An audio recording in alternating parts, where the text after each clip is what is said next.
All right, so I know several of you sent me messages saying that you were having issues with problems 2 through 10 because it was a little different than what was in the notes. So I'm going to work a couple that are really more like, so I'm going to work some that's like 1 through 9 because I want you guys to still do the even ones.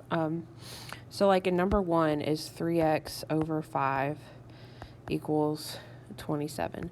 So if you have a whole number, right, you can just write it over 1 and then still cross multiply. So 3x times 1 is 3x, and then 27 times 5 is 135.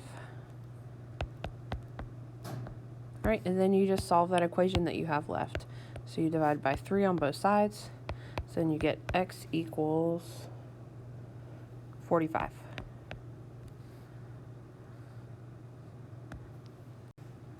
All right, and then so let's look at like number 5.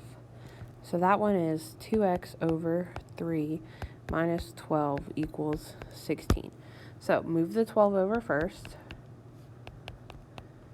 So you get 2x over 3 is equal to 28. Again, put your 28 over 1, then cross multiply. So you get 2x equals 28 times 3, which is 84. And then you divide by 2, and you get x equals 42.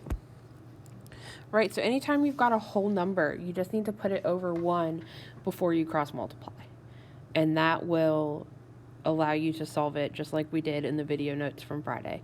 I hope this helps. Please send me a message if you guys have more questions. I will do my best to be checking LMS throughout the day, but again, I am still teaching. So I will be more available during 8th period, and that's when today's video notes will be up and ready for you guys.